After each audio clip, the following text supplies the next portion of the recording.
Real reporter news संवेदनशील खबरों का एक ऐसा प्लेटफॉर्म, एक ऐसा पेज है जहां पर बहुत बार बिल्कुल जब दर्द का दायरा हद से अधिक बढ़ जाता है तो रहा ही नहीं जाता, खुद को रोका ही नहीं जाता। जबकि मैंने अपने आप से एक वादा, एक कमिटमेंट किया है कि हम कोशिश करेंगे कि हम अपने आप में, अपने आप पर कभी भी ऐसे किसी सिहरन को, ऐसे किसी गम को, किसी दर्द को हावी होने ही न दें। लेकिन नहीं बताया जाएगा तो इलाज कैसे होगा, नहीं सुनाया जाएगा तो निदान कैसे होगा। नमस्ते, अजय साहनी स्टार हूं। रियल रिपोर्टर न्यूज के पेज पे आपका स्वागत, पुनः एक बार अभिनंदन।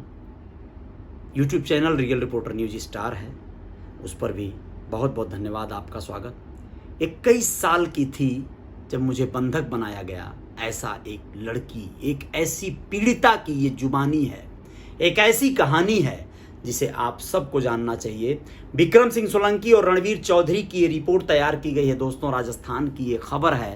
राजस्थान में, पूरे राजस्थान में किस तरह से अभी भी कुछ ऐसे आदिमानव रह रहे हैं और बिना पुलिस के मिली भगत के। क्या ये संभव है? क्या ये इतना बड़ा गुनाह हो सकता है? क्या ये आप लोग तय करिएगा। पुलिस अगर चाह दे तो ऐसे लोगों को, ऐसे खतरनाक और समाज के हित में भयानक लोगों को कहां पहुंचा सकती है, आप लोग अंदाजा लगाइए। दोस्तों, आप लोगों को पूरी बात बताते हैं। ये कहानियां हैं, लेकिन आप लोगों को इसके माध्यम से पूरी रिपोर्ट को ही पढ़ के मैं सुना दे रहा हूं कि 21 साल की थी जब मुझे बंधक बनाया गया। जब भी भागने की कोशिश की, पकड़ी गई। पकड़े जाने की सजा गैंगरेप था। एक बार भागते हुए पकड़ी गई तो तब तक मेरे साथ रेप हुआ जब तक मैं बेहोश नहीं हो गई। हर दिन मौत से बदतर था। ये कहानी है नोबेल पुरस्कार विजेता इराक की नादिया मुराद की, जिसे आतंकवादी संगठन इस्लामिक स्टेट IS ने सेक्स स्लेव बना दिया।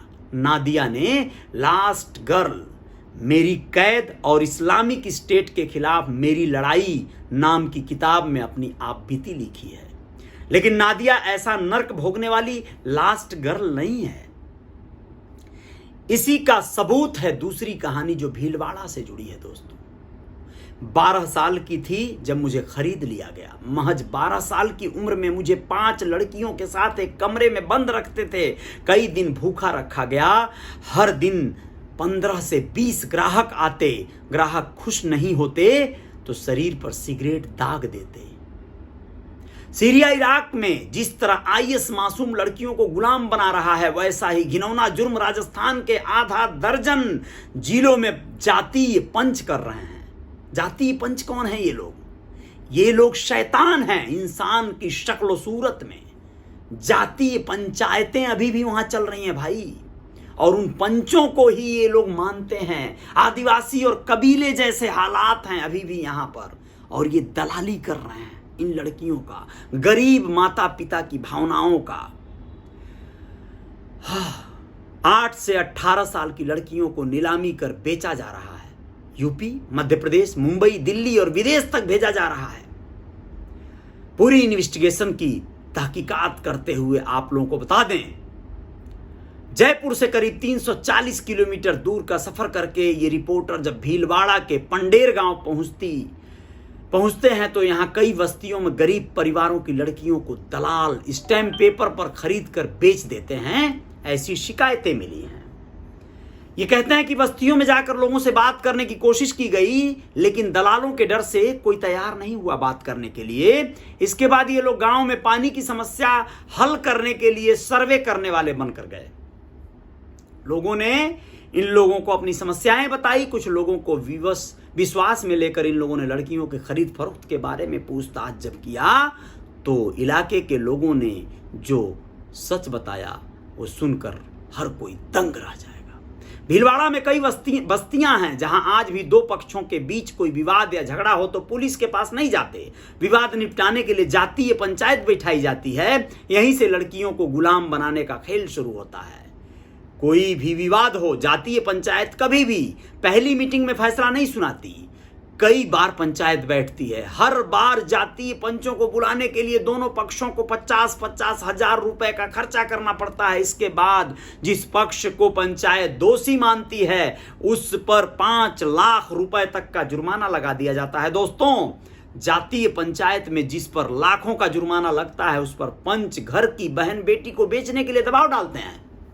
पैसा कहां से भरेंगे? जुर्माना तो लग गया, तो घर की बहन बेटियों को बेचकर ये कर्ज उतारा जाए, ऐसा व्यवस्था बता दिया जाता है। कर्जा नहीं उतारने पर समाज से बाहर कर देने की धमकी दी जाती है। और वो जाहिल गंवार या बेवकूफ लोग, हरामखोर लोग अपने जाति से बाहर न होने के डर या लालसा में अपनी ही बेटियों, अपनी औलादों को बेचने पर विवश होते हैं। उन सालों को तलवारों से भुजड़ी भुजड़ी काटना चाहिए इनको, लेकिन वो ऐसा नहीं करते हैं। उनका स्वार्थ होता है, वो लोग जोड़ लेते हैं, घटा लेते हैं।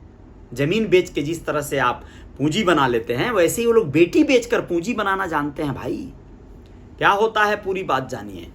पंच दलाल बनकर लड़कियों को खरीदारों के जरिए बिकवाते हैं। पंचों को हर डील में कमीशन मिलता है। इसी कमीशन के लिए जातीय पंच गरीब परिवारों पर लाखों रुपए का जुर्माना भी लगाते हैं, ताकि वह कर्जा उतारने के लिए अपने घर की लड़कियों को बेचने के लिए विवश हो जाएं। बकायदा स्टैम्प पर लिखित एकदम एग्रीमेंट बनता है। दोस्तों, आप लोगों को बता दें, कुछ पीड़ितों की तलाश करते हुए जब ये लोग भीलवाड़ा से अजमेर के नारी निकेतन और चिल्ड्रन होम पहुंचते हैं, जहां पर कुछ समय पहले महज 10 से 18 साल की लड़कियों को पुलिस ने पंडेर गांव में दबिश देकर रेस्क्यू किया था, वहां मिली लड़कियों ने बताया कि किस तरह उन्हें जानवरों की तरह टॉर्चर किया जाता है। एक लड़की कहती है कि पंडेर गांव की रहने वाली हूं, पिता पर जातीय पंचायत के कारण करीब 15 लाख रुपए का कर्जा हो गया। कर्जा उतारने के लिए पिता ने सबसे पहले मेरी बुआ को बेचा था, यानी उस व्यक्ति ने सगी अपनी बहन को बेचा। इसके बाद मेरी 3 बड़ी बहनों को बेच दिया। इसके बाद भी कर्जा नहीं उतरा तो मुझे बेच दिया। उस समय मेरी उम्र महज 12 साल थी। मुझे खरीदार ने 8 लाख रुपए में 15 साल के लिए खरीदा था। खरीदार मुझे मध्य प्रदेश ले गया।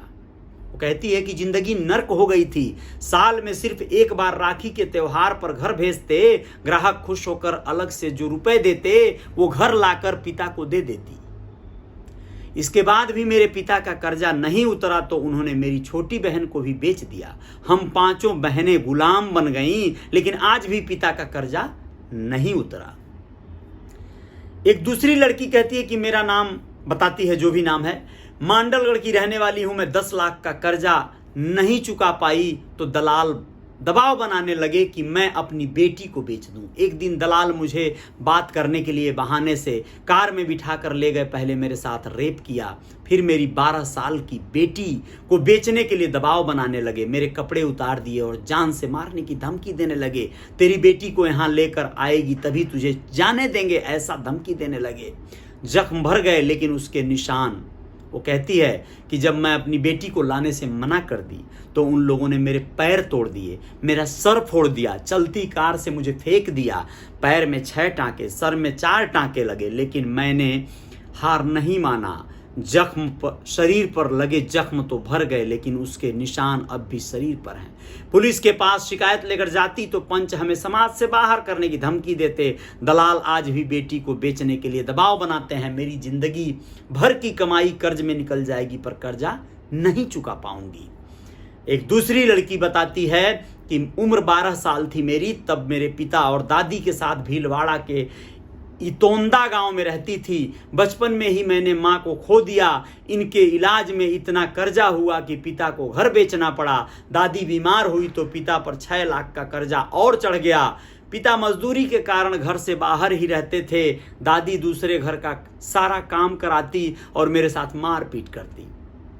एक दिन घर में मैं टीवी देख रही थी, तभी घर के बाहर एक गाड़ी आई। कुछ देर बाद दादी आई और बोली, बाहर चल, तुझे कोई देखने आया है, तुझे उनके साथ जाना है। मैंने इनकार किया तो दादी मारते हुए मुझे कमरे से बाहर ले आई। वहाँ एक महिला के साथ 3 लोग आए हुए थे। जयपुर में लाने के बाद मुझे एक मकान में ले जाया गया जहाँ पहले से 10 से 14 साल की उम्र की 4 लड़कियाँ थीं। वहाँ से हमें आगरा ले जाया गया। वहाँ खरीदार हमें गलत काम करने के लिए कहा, मना किया तो हाथ पैर बांध कर हमें कमरे में बंद कर दिया। 5 दिन भूखा रखा, बोले हमारी बात मानोगी तभी खाना मिलेगा। फिर एक दिन एक लड़के ने मेरे साथ दुष्कर्म किया। उसके बाद हमसे रोज गलत काम करवाते थे। जब मैं खरीदार की बात नहीं मानती थी और घर जाने की जिद करती थी तो उन्होंने एक बार मेरी घर पर फोन पर बात करवाई। दादी बोली तू इनकी बात क्यों नहीं मानती है, घर वापस आई तो बहुत मारूंगी। आगरा में रोज 30 से 40 ग्राहक आते थे। जिंदगी नरक बन गई थी। इतना दर्द होता था कि बता नहीं सकती। एक दिन मैं मौका पाकर वहां से भाग गई। मैं मार्केट से बस स्टैंड पहुंची, उसे पहले ही मुझे पकड़ लिया गया। खरीदार ने मुझे एक दिन दिल्ली में एक दलाल को 6 लाख रुपए में बेच दिया। एजेंट मुझे दिल्ली लेकर गया। वहां उसने मुझे एक खरीदार को सौंप दिया। करीब 4 महीने मैं वहां रही। इस दौरान मैं प्रेग्नेंट भी हुई। दोस्तों, इतनी यातनाएं लड़कियों को। ग्राहकों में से एक लड़का मेरे पास बार बार आता। उसने कहा कि वो मुझसे प्यार करता है, मुझे भगा ले जाएगा और शादी करेगा। मेरे साथ एक और लड़की ने अपने दोस्तों के साथ भागने का प्लान बनाया। 2 और लड़कियां तैयार थीं वहां से भागने के लिए। एक दिन दोपहर में मैं और मेरे साथ वाली एक लड़की अपने दोस्त के साथ भाग गई, लेकिन 2 लड़कियां भागते समय पकड़ी गईं। मैं मेरे दोस्त के साथ जयपुर आ गई। राजस्थान की बेटियों बच्चियों की झकझोर देने वाली आप बीती और तमाम ऐसे मसले आप लोगों को कितना आहत करेंगे। सोचिए कितनी दुखद बात है। एजेंटों ने गांव में आलीशान कोठियां बनवा रखी हैं। दोस्तों, उनके खौफ के सामने कोई पुलिस और प्रशासन के सामने बोलने की हिम्मत नहीं करता है। बहुत दुखद पहलू है ये। पीड़ित परिवार कर्ज में दबते चले जा रहे हैं और इस कर्जे के बोझ तले बोझों से लदे माँ बाप बेटियों को इस तरह बेच रहे हैं। भीलवाड़ा के पंडेर गांव में रहने वाले सुरेश ने बताया कि हमारे पूर्वजों ने स्वतंत्रता संग्राम में अंग्रेजों से लड़ाई लड़ी थी। इसी कारण हमेशा से जंगलों में रहे। हमारे पास कभी जमीन नहीं रही, इस वजह से खेती से भी नहीं जुड़ पाए। आज़ादी के बाद कई लोगों ने जीने के लिए चोरी करना शुरू कर दिया। इस पर पुलिस ने अभियान चलाकर हम लोगों को शहरों के बाहर बसने के लिए जमीन दी और मजदूरी करने के लिए प्रेरित किया। यही कारण है कि गांव हो या शहर, हमारी बस्तियां शहर के बाहर इलाकों में होती हैं। अधिकतर लोग पेट भरने के लिए मजदूरी करते हैं। आप सब लोगों को बता दें कि इस तरह के हालात हैं। ये लोग कौन हैं? इसी देश की ये आबादी है। इसी देश के लिए ये लोग गरीब और शिक्षा से वंचित लोग हैं। इन लोगों को जागरूक करके अगर आम लोगों की जिंदगी में इन्हें नहीं लाया गया तो सोचिए इनके साथ क्या होता रहेगा। इनकी नस्लें जो आ रही हैं, जो आबादियां, जो बेटियां बेटे या जो भी, मैं बहुत ज्यादा दुखद इसको प्रकल्प मानता हूं। कोई भी गवर्नमेंट, कोई भी सरकार कितनी भी दम्भ भर ले अपने सफलता का, लेकिन जब तक ऐसे मामलों में ऐसे लोगों को न्याय नहीं दिला पाएगी तब तक कोई आजादी का जश्न नहीं होना चाहिए, कोई आजादी का अमृत महोत्सव नहीं होना चाहिए। दुखद है ये। आप लोग क्या कहते हैं इस पर जरूर बताइएगा, अपनी राय दीजिएगा और हो सके तो सरकार की आंखें खुलें। चाहे वो राजस्थान सरकार हो, चाहे वो मध्य प्रदेश की सरकार हो, चाहे उत्तर प्रदेश की हो, बिहार की हो, चाहे जहां की हो, लेकिन किसी के साथ अन्याय न होने पाए। सरकारों के कानों में ये बातें जाएं, तभी जय जयकार होगी। जय हिंद, जय भारत।